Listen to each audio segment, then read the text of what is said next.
Bonjour à tous, bonjour à toutes, je suis Fiona Radkoff, IAIPR d'anglais.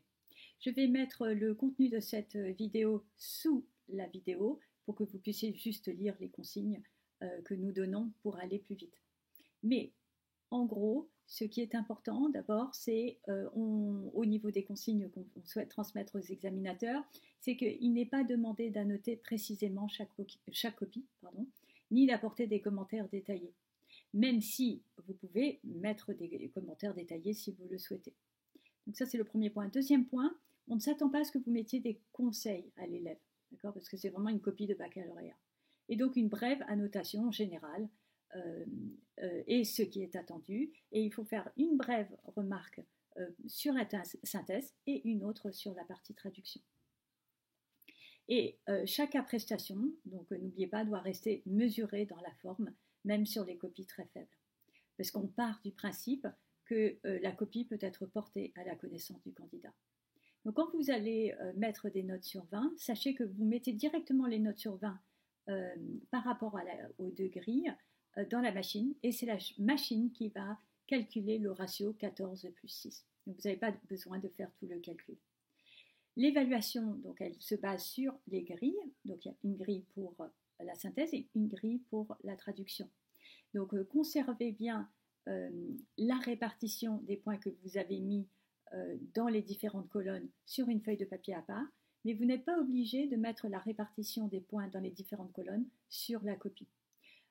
Moi, je vous encourage même à plutôt ne pas le mettre, mais bien en garder une trace, parce que si jamais il y a contestation sur la copie, ce sera beaucoup plus facile pour vous de revoir comment vous êtes arrivé à vos notes si vous avez la répartition des points par colonne. Concernant l'exploitation des grilles d'évaluation, donc je vais vous mettre sous la vidéo également le lien vers le webinaire que nous avons fait cette année sur justement comment exploiter la grille d'évaluation. Donc également, on recommande quand vous lisez les copies, de bien garder à l'esprit, vraiment de l'avoir matériellement à côté de vous pendant que vous corrigez vos copies, la consigne qui est donnée pour ne jamais perdre de vue le lien entre la copie de l'élève et la consigne de la synthèse.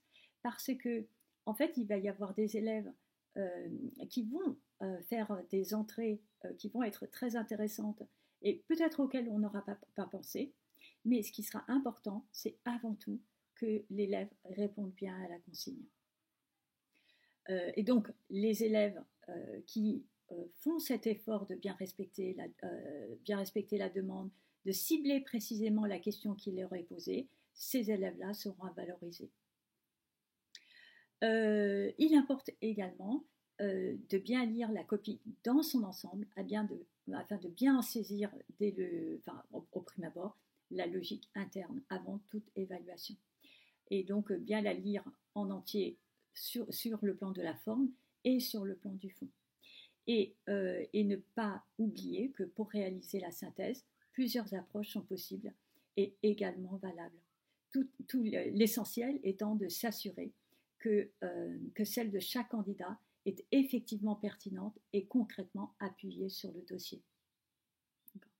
Enfin, on attend un étayage par des citations brèves, précises et adaptées des documents, que ce soit des textes ou des images, qu'on fasse référence aux différents documents, de même qu'une exploitation des choix stylistiques ou de présentation, qu'ils soient textuels, graphiques pour l'AMC ou iconographiques.